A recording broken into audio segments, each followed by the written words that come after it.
What's up, Phoenix Suns Nation? Game 61 is in the books, and here we are, the Valley Boys, Kyle and Ashton. The Phoenix Suns take on the Oklahoma City Thunder and lose 118 to 110. And boy, do we have so much to say and talk about it. Be sure to like and subscribe. Let's jump into it. Kevin Durant delivers. Gorgeous move for Bradley Beal. Personally, I feel like that brother needed help. Devin Booker with the clutch three. Phoenix Suns lose to the Oklahoma City Thunder at home, and they drop another loss. So now it is 2 in a row. The first night without Devin Booker, 35-26. Oh, my God. First off, hold up. What did I miss last night? I went to go see Dune 2, and I come back, and it's like the apocalypse in Phoenix. Down 3 starters. We lose Nurkic. Beal gets ejected. We lose Booker. Royce O'Neal gets hurt, but I came home and just catastrophe. Just like what I miss one night. I just want to have one night to myself with my wife and watch Dune 2. And the freaking Phoenix Suns are falling. They're dropping like flies. And I'm like, the movie's going, and I'm looking at the live stats, and I'm just like, why are we losing to the Rockets with everyone on board? Anyways, that's all I have to say about that yesterday. Ashton covered it. It was really great. He had a great time. But yes, everyone jumping in the show, leave your comments. I'm sure a lot of fans have everything to talk about in this game, but Oklahoma City Thunder, right? Number 1 seed. They come to Phoenix. We're down Booker, but we do have Bradley Beal. Nurkic is playing despite the neck sprain that he sustained last night. I still don't know what a neck sprain is.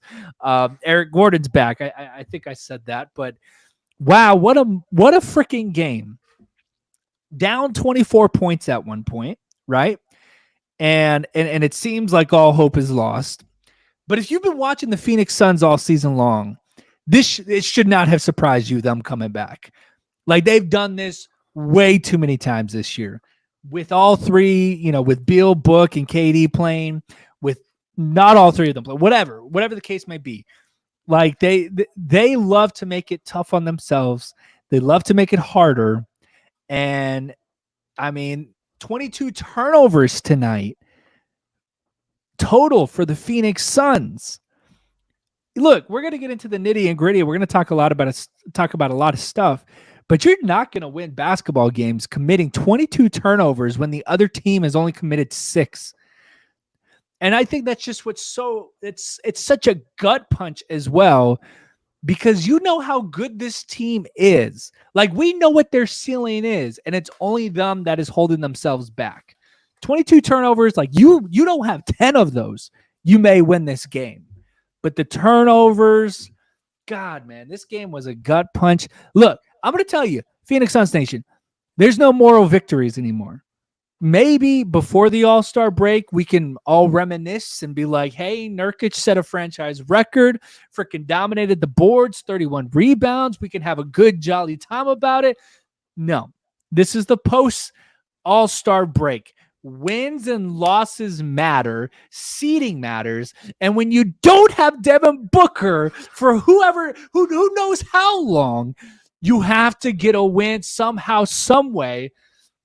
And usually, right, you would want to just scrape and find some way to win. But you know what? We made a trade last season for a very specific player to show up in moments like this, to take us to the next level, to take us to the next step, so that he can will us to a victory. And you know what? He was disappointing. Kevin Durant has been disappointing, more than disappointing, after the All-Star break. I'm frustrated. I'm angry. This man was supposed to go off tonight. We were supposed to have a masterclass by Kevin Durant, but this man can't even beat the double team anymore. This man struggles against the double team. And he, on top of that, I know a lot of people are going to be, going to get mad and like, well, he's the double. He doesn't have any help. Because in the clutch moments, and I'm going to go off, Ashton, I'm going to give it to you here in a second, but I just got to get this stuff off my chest. in the clutch moments, we come back, we regain we overcome the 24-point deficit, we regain the lead, and Frank Vogel puts in Saban Lee and Drew Eubanks. This man, I'm so mad at Kevin Durant. I'm so mad, but Frank Vogel, game on the line. These games matter. You could steal one when Devin Booker's on the sideline with an injury, and you put in Saban Lee and Drew Eubanks, and what happened? The OKC Thunder went on a run. Shai Gilgeous-Alexander got to his spot that he does at the free throw line and was hitting that mid-range and had himself an MVP night, and we started turning the ball over, and what was going to be a miraculous night turned into a nightmare, and just another chapter of this awful, I don't want to say awful, but just this subpar mid-season that we're having where we know our potential and we know what we can be and we've seen it at glimpses, but we just can't get over that hump. That's all I got to say. You take it over. I'm going to come back to this, but you take it over, Ashton. What? Wow. What do I even say to that? Okay, but there is a lot to talk about. And, for fans, for you, I imagine this is a lot more tougher because you didn't see last game. I'm kind of numb to it at this point because of last game. But, wow. Yeah, what a game. I'm really frustrated at KD too. All right. Man just needs to be aggressive at some point and take over this team and be the KD we know him to be. But he doesn't. He's so passive. He holds on to the ball and he gets stripped. It's just too much. And on the good side of things, Beal, who we desperately needed this game, he did step up. He dropped 31 points. All right. He was electric tonight. And I'm glad to see that back from him. KD, there's still more to be said, but I was frustrated the whole half, but in the second half, when we were making our comeback, he did look semi-normal again. So sure. I'm happy he at least stepped it up for the win. Okay. Yes, that's true. That's true. You're right. Everything that you said about Kevin Durant is true. He's been passive. He's been frustrating to watch because, and I don't know what it is. I really don't know what it is. Maybe it's fatigue. Maybe it's age. I don't know. That's the frustrating thing about it. But it's like we, as Suns fans, like the clock is ticking for us because we're like, we made a freaking trade for you to win games like this, to win moments like this. And granted, Kevin Durant has done that. He's won some big moments for us already. And we've seen some very iconic plays already for him. But yes, he is frustrating me. I watch him sometimes throughout the entire duration of a play. And I just focus in on him and I watch him individually and his effort, the way he gets back after a turnover, the way he plays defense, the way he gets into his shots, the way he moves in and out and offensively. And, personally, I never thought Kevin Durant was the alpha. When you go back to the Golden State days, when you go back to the Oklahoma City days, I never saw Kevin Durant as the guy. I never saw him as Batman.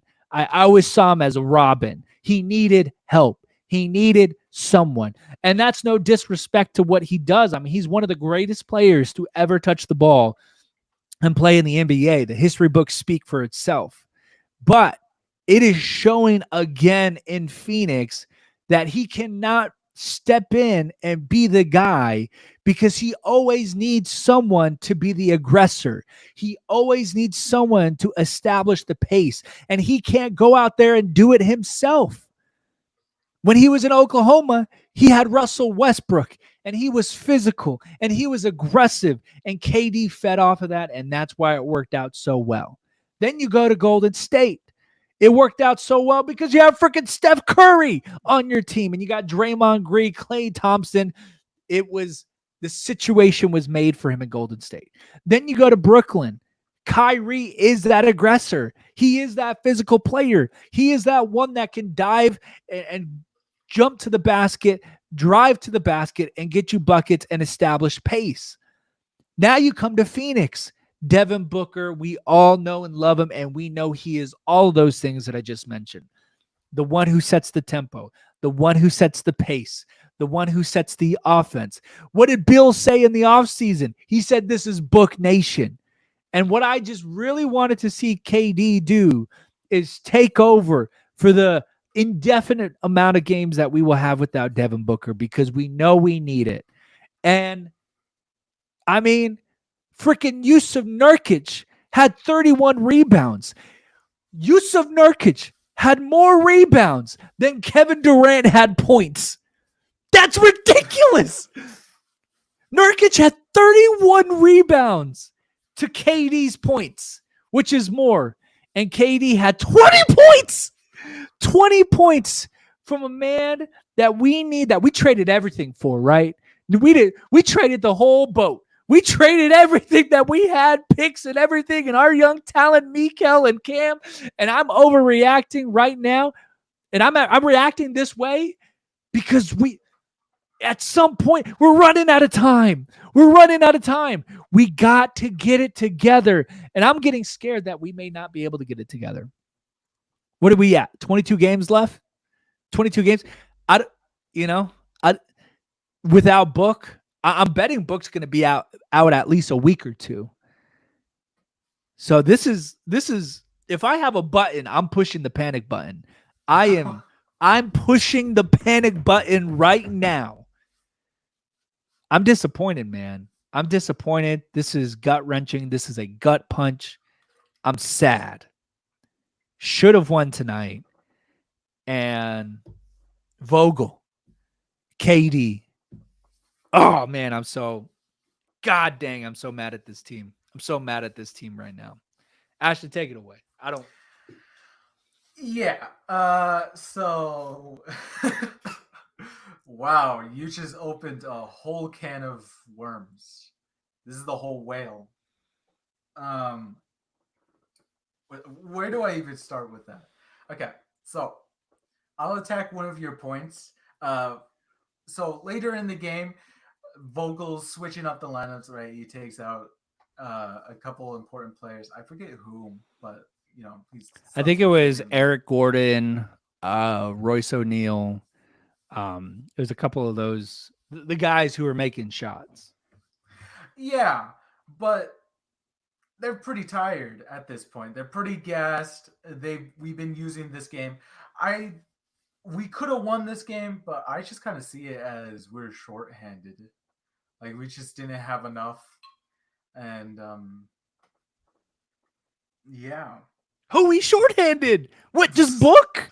We have everyone else in Book. Look. We all know what we got into. This team only, it sucks, but this team only works when everyone is playing, when everyone is on board. And you know what sucks more than that is when they do play with all of each other, with everyone, they're still figuring out everyone's chemistry and who they are and what they do best. So not only are we still trying to get over the hurdle of getting everyone playing together at the same time, now it becomes an issue like we had last year, where can all these players play enough to get that chemistry right to win 16 games in the postseason that we need them to? I'm tired, man. I can't do this. It's only going to get harder. We got Denver in 2 games. We got Denver in 2 days. Your NBA champs, Denver Nuggets, with Jokic, Jamal Murray, and we're going to take them on. And we're going to take them on without Devin Booker. It's only going to get tougher. And we're not exactly in the best situation with our record. 35-26 right now, lingering with that 5th, 6th seed. You drop a couple more of these closer games, and that's why we were so, you can check out our post-game reaction videos. That's why we were a little bit irked and a little bit irritated about dropping those games to Houston like we did, because we're like, we need those games. And that's why we were a little bit irritated when we lost to Dallas coming out of the All-Star break, because we knew we needed those games. Because, it's getting bad. It's getting bad. I don't want to say I don't want to throw out the season or anything like that. I don't want to be crazy, but time is ticking. Time is ticking, and we have made a lot of moves to get where we are. And there is, I personally think there's enough here to win a couple of games and keep the boat afloat. I actually felt pretty good coming in today's game, to be honest. I kind of felt like, watch out. I feel like now I thought KD was going to be the enforcer. I thought he was going to put up 40 points. It was actually Bradley Beal on the other end who put up 31 points. I was actually pleasantly surprised about that, which actually proves my theory to you that I've been feeding to you, Ashton. I told you he was ready to go a couple of games ago. I'm like, this man could play today if he needed to. And he played and he showed up. So shout out to Bradley Beal. Played a great game. And obviously Yusuf Nurkic, freaking 31 rebounds. I don't even 31 rebounds. That's so new franchise record, by the way. I know. Yeah. New franchise record for Yusuf Nurkic. You want to know a funny story? So I made a bet tonight on Prize Picks, and I took the under on his rebounds. I took under 10.5 rebounds. He had 12 rebounds by the first quarter. And it's so funny. Nurkic and I have this really fun relationship with when I bet on him. When I take the over, he goes under. And when I definitely take the under, he sets the franchise record for the Phoenix Suns and 31 rebounds. Ridiculous. Okay, but does this make you rethink on what you consider is the best trade in Suns franchise history? Because this keeps building the narrative. You currently say that KD was the best trade the Suns made. But this offseason, we traded Aiden for Grayson Allen and Nurkic. Nurkic just set the all-time Suns rebounding record, and Grayson Allen has tied all-time threes, not once, but twice. True. Best trade ever. In terms of Phoenix standards, maybe. Yeah, you got a point there. That was one heck of a trade. It really was. Looking back, and I think we all know this at this point. Like, we know the Suns, we know their potential. Like, we know when they're on, and they can beat anyone. The problem is, it just all needs to happen at the same time. And like that's the case for any NBA champion. That's the case for any team that's going to win a championship. Like, you have to have all those pieces working together, and you have to have a little bit of luck with injuries. But I will not lie and tell you that this is probably the most demoralizing I felt. Really? Recently. Like last year's playoffs, we lost to the Nuggets, but you kind of saw it coming. Because it was just Book and KD, and we were playing with Cam Payne, freaking Landry Shamet, and Jock Landale. Like the writing. As soon as we started Shamet, it was over. Yeah, like the writing was on the wall at that point. I was like, man, and KD and Book were playing out of this world. There was like they were putting each of them were putting up 40 plus points, and I'm just like, this is so much fun, but I know this is not sustainable because CP was sitting on the bench. And Ayton was faking the injury at the end. I was just like, man, this is just not going to work out. But this is tough because the KD trade. The KD trade sets everything up. And knowing Book is who he is, and knowing Brad is such a great player as well. It's really just hard to like think of how we get better. It's just really hard to think of how it all clicks, and we're running out of time. 22 games left, I think. Someone comment in the chat and let me know. By the way, we do have a comment in the chat. We have been saying that since the start of the season, they need time playing together. True. They did. One of the comments did say it's time for a coaching change. We just had a coaching change. We just had a coach. I will redirect all my anger though. As much as KD has been passive post All-Star break, I am legitimately mad at Frank Vogel for what he did. For his lineup change there in crunch time. It was abysmal. It like cut the legs out of the players, and it sucked the energy out of the stadium immediately. Thrown in Saban Lee, and it's just hilarious, really, because it's like, okay, you're subbing back in KD, great.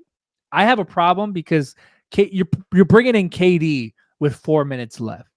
Realistically, what he's going to do with the 4 minutes? He had 10 points in the first half, and he had like 9 points in the third quarter. So KD was finding his rhythm, like you said, Ashton. And so we're going to sit him most of the fourth quarter and then bring him back with 4 minutes. But then on top of that, we're going to throw you in with two of the players that literally refuse to shoot the ball, even if you give them an open shot. We're going to give you Drew Eubanks and Saban Lee, and I'm going to take Bradley Beal, who's been the only aggressor tonight, and I'm going to take Eric Gordon, who gave you 15 points off the bench tonight. Eric Gordon is, whether you love him or hate him, like, he's going to shoot the ball. He's going to shoot the ball every single time. You give it to him at the logo, he's going to shoot the ball, and we love him and hate him for it. And so, but I clowned Monty Williams last season for some egregious calls and his love affair that he had with Landry Shamet. But this one really takes the cake. It's just like, what did you expect to happen? And you really can't pull we were injured, we didn't have enough players. Like, no, like, you had players. I think you just refused to play them at this point. And I think the Monty Shamet relationship is very, very similar to Frank Vogel's love for Drew Eubanks. No. Like, why we need to bring in Bol Bol. Bol Bol needs to have those minutes instead of Drew Eubanks. Chet Holmgren is getting shots up. We need someone that can match his height. Put in Bol Bol. And we didn't. And just really, just terrible call. Terrible coaching. And that's the other side of it too. It's like, okay, we also need our players to be here. And on top of our players being here, we need them to play together enough to know each other. But on top of that, we need a coach to play our players at the right time. And it's just a mess. And I think we're getting too close. I think I'm going to say it. I just don't think there's enough time. I'm going to say it. I don't think there's enough time. Everyone wanted it all in season to win it all this season. I just don't know if that's possible. I don't know if that's possible. Like, you have to turn it on here in the next 21 games for it to make it legitimate going into the playoffs. Because we know you can compete. Like, you got the players, you got the talent. We saw that tonight. But you really need that championship mentality to go out and win those games like tonight. And I don't know. I'm worried. Not even if we can win in the playoffs. Like, are we gonna make it to the playoffs? Oh. At the rate that we're going, we're 2-4 out of the All-Star break. We're nosediving into a play-in spot. And once you go into the play-in spot, it's do or die, sudden death, win or go home. And you're going to be facing, I don't know. Who would you be facing? Let me take a look. Pelicans, maybe? Probably. Let me take a look at the standings real quick. Maybe Dallas. Yeah, because I want to, season on the line, I want to play freaking Luka Doncic. God. I think if the season ended today, I think it would be the Lakers. If the season ended today, it would be the Mavs. So we're the 7th seed. Would we play the 8th seed? That's how it works, yeah. Okay, yeah, that's 7, 8. Yeah, so yeah. Buckle in, Suns fans. If the season ended today, we would be taking on Luka Doncic and the Dallas Mavericks and Kyrie Irving in Phoenix. Is that enough PTSD for you? Are you sleeping well before that game? How much are you drinking during the game? I don't like that. I don't want that. And You just got to win, man. You got to win. And that's why this game sucks tonight. And that's why losing to Houston. You had no business losing to Houston. We played them freaking 3 times and we only won once. Ugh. Where's your confidence level in this, Ashton? I mean, okay. So I've been pretty I feel kind of level-headed tonight because I kind of came in expecting this. That game, last night's game, was such a disaster that it really just grounded me for this game. So I don't think I'm as frustrated as you are. But my confidence is pretty shot.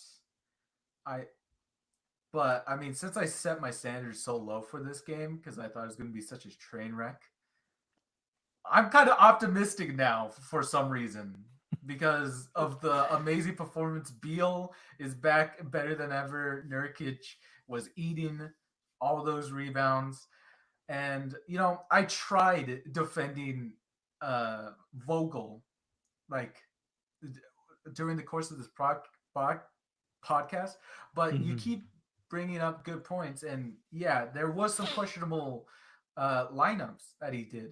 Like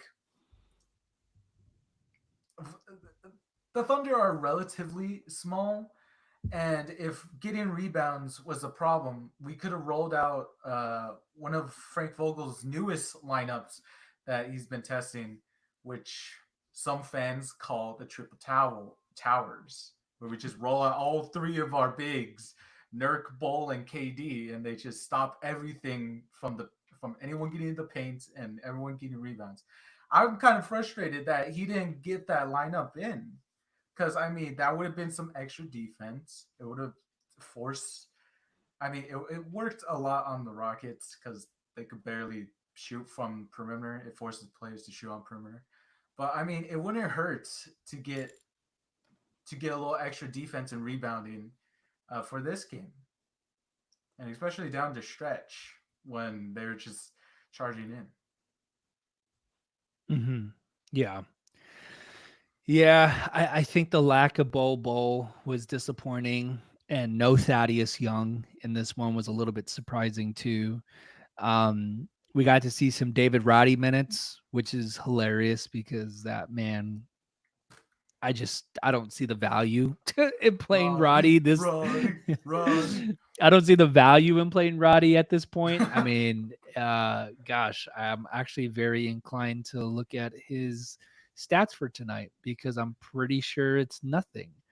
Give me just a moment. Yeah, David Roddy played 7 minutes, had no statistics, 0 rebounds, 0 assists, 0 points. He did absolutely nothing. Bull got a little bit in there, 7 minutes as well, 1 rebound, 2 points. And yeah, that's that. You go with the stats, pretty balanced with the free throws. We went to the line 18 times. They went to the line 15 times. We, weirdly enough, had a better 3-point shooting percentage than them. We hit 14 of ours. They hit 9 of theirs, which really made the game closer. But yeah, turnovers, good God. We had 21 and they had 5.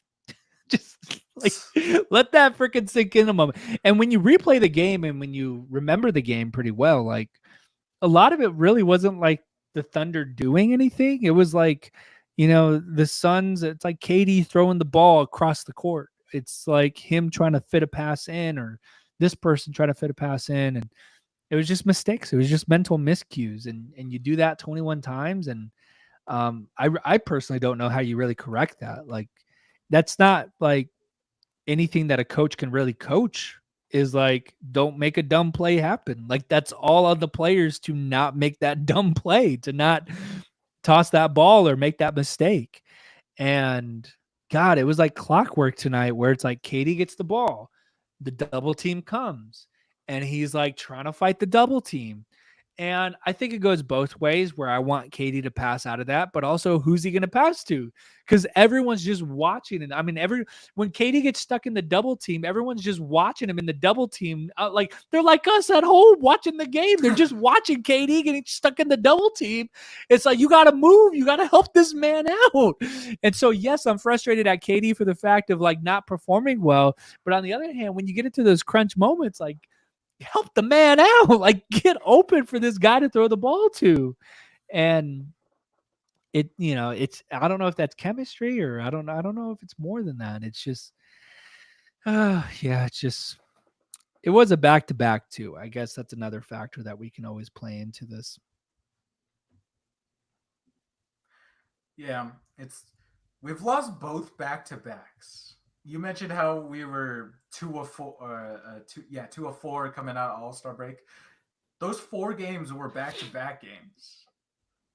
You have the Mavs in Houston, and then now Houston and OKC. Well, Brutal. get this. So let's get into crunch. Let's get into a little bit of a crunch time here as we close up this post-game reaction, and be sure to hit that like button and subscribe. So Ashton, we got the Denver Nuggets on Tuesday, March 5th, Mom's birthday, actually. So happy birthday, Mother. And then we got the Celtics and the Suns on Saturday. So a little bit of a break. And the Celtics completely dismantled the Warriors today. So that'll be fun to watch. And then, we have hold on. My bad. Hold up. I'm getting this whole schedule wrong. Okay. We got the Nuggets on Tuesday. We got the Raptors on Thursday. And then we got the Celtics on Saturday. Then we got the Cavs on Monday. And that's in Cleveland. And then we got the Boston Celtics again in Boston. You could hear it in Ashton's voice. He's shaking in fear. Okay. So here we go. 1, 2, 3, 4, 5. 5 games. And we're sitting at 35 and 26. Okay. So 5 games, Ashton. Where do you see? Let's lay it out. What's your prediction for these next 5 games? And also, reminder, we do get a update on Devin Booker's injury this Tuesday. That's the last report. He's still under assessment, and Tuesday is when we get that answer. Nuggets are without Jamal Murray, right? He's currently playing with them. Yeah. No, they're out. He's out. Did he get? He just played the other day. What? Okay. Man, it is such a tricky answer. Based on the way the Suns have been playing the last 5, I could very well see them just going 0 of 5 right here. Oh my God. Those are some tough teams. It's not an easy next 5. You have defending champions at their home, Nuggets. Toronto Raptors, I mean, they're not even like play-in. They're not even in the play-in on the East. But we lost our 7-game streak to them. Well, I guess they still had Scotty Barnes then. But even then, the way that the Suns have been playing to these bottom feeder teams, it's still a possibility that we just drop that one for no reason. And exactly. You have the best team in the league right now, currently Boston, and we face them twice. Once at our home and then once at their home, which they have the best home record out of the entire league. Yeah, and then Cavs 29-3. And then Cavs, who are second in the East right now. Third in the East, right behind the Bucks. Oh, I didn't see that. But dang, that's hard. That's tough. We just got to hold out faith. Okay, you're still not answering my question. You're just telling me about how bad it's going to be. Next 5 games, give me your record prediction. How do the Suns do in these next 5 games? I'm going to sprinkle in a little optimism. Say we go 2 of 3. Yeah, 2-3, and that would put us at 4-7 after the All-Star break. That would, oh God. For me, it really depends on what they say about Devin Booker. But also, as we all know, Booker loves to rush himself back, depending the circumstances. So that's going to be a whole situation to navigate. I mean, Vogel has his hands full right now. Like, I can't this is imagine they let Booker play. Like, they're going to tape him to a chair, make sure he doesn't play at all. I mean, it's Book. If he knows he has a chance to play, he'll play. I think it's an ankle sprain. I don't know. I don't know. But at the moment, I mean, you're right. So if we go through that schedule, the Nuggets, oh God, you gotta. That's gonna be a tough one. That's on the road too. Oh God. Oh God. Oh God. Okay, we're gonna drop that one. Then you play the Raptors at home. Now, usually I would say we can beat a team like the Raptors. The Raptors are 23-38. But remind you, the Rockets were 26-34, and we lost 2 of the 3 games to them. So yeah, we suck. We could possibly lose that game too. I don't know about that one. I would imagine we can beat the Raptors. So I'll give us. So we're 1-1. Then we take on the freaking Celtics. Oh God, the Celtics. Oh no, the Celtics. They have everything working for them.